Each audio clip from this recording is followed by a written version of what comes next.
I was doing this still for all the wrong reasons, for very common reasons, and for reasons that,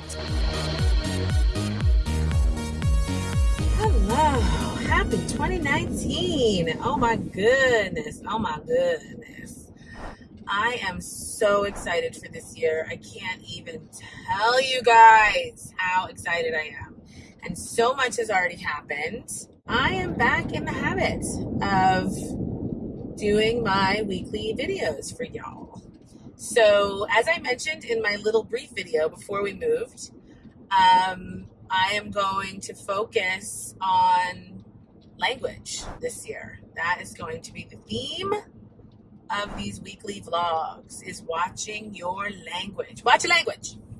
So as y'all recall, last year was Journaling for Health. And although I had tons of people tell me that they found the journaling practice to be really, really powerful for them, I didn't find that it really resulted in a full-on transformation of my health the way that I had hoped that it would.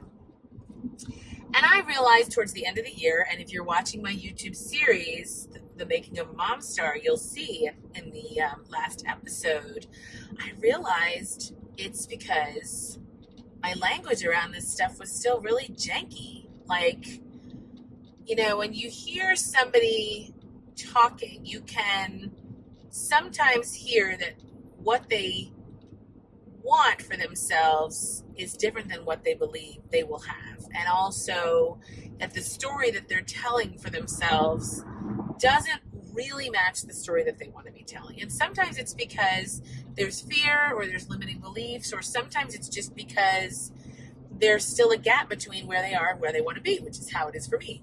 And so I was just falling into this trap of, or this bad habit, or whatever you want to call it, of talking about the gap a lot. You know, oh, I'm just so frustrated, and oh, I just, you know, this is going on, or my belly feels so big, or, you know, whatever.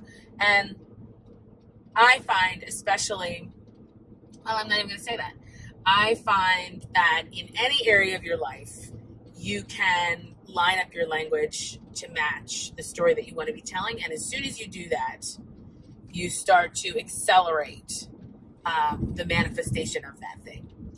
So in the last, and you'll see this in season 2, in the last couple of weeks, I have had my dear friend Nani Leah Diamond working with me on my inner transformation that is the last step before my external transformation.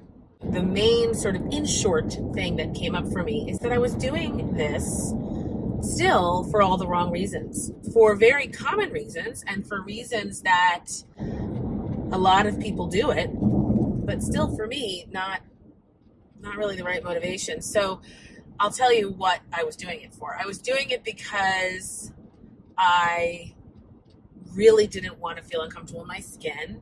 I was doing it because I felt like it wasn't healthy to be heavy. And so, but it was all coming from this place of like, where I am is not okay. And so I need to change. I need to change what I look like. I need to change my body because my body isn't healthy. I need to change my body because I'm not getting any younger. I need to change my body because it's so uncomfortable to be in this body and to move around. All the stuff that was just like maybe true, but not really a good place for me to create from. So the shift that's happened is I realize as I'm building my faith and as I'm getting deeper in my devotion to my understanding of the divine and, you know, whatever causes the sun to rise and set every day, is that part of my devotion is taking really good care of myself, sleeping when I need to sleep, really listening to my inner guidance, eating really good, healthy food that makes me feel really energized and empowered and strong, and moving my body. And so that's all part of my devotion. That was the first thing I realized. The second thing I realized when I asked myself the question of, okay, well, if that's my devotion and I'm committed to being devoted to my higher power, whom I choose to call God, then why am I not doing it? And I realized that with Nani Leia's help, that what I am intending to do, the transformation I am intending to make, requires from me a fire, a fierceness, and a fire that in past situations in my life, when I have ignited that fire, and you can go on my old blog from 2008, 2009 called recreatinglimu.com to see that story. When I ignited that fire 10 years ago, it consumed me.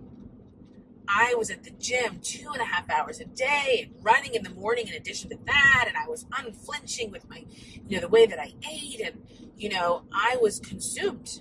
And at the end of it, I was completely burned out, to continue with the fire metaphor.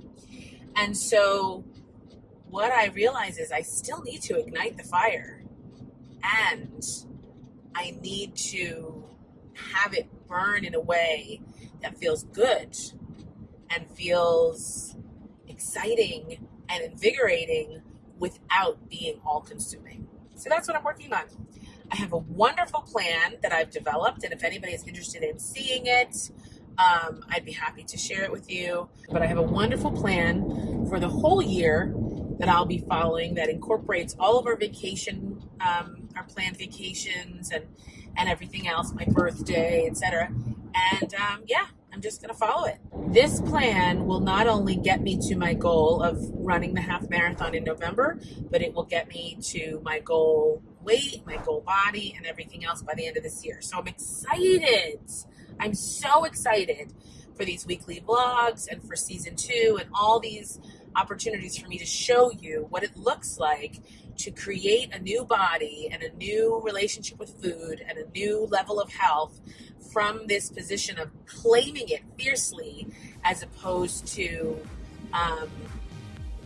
doing it out of any other reason like fear or obligation or anything else. So that's what's happening, everybody. See you next week.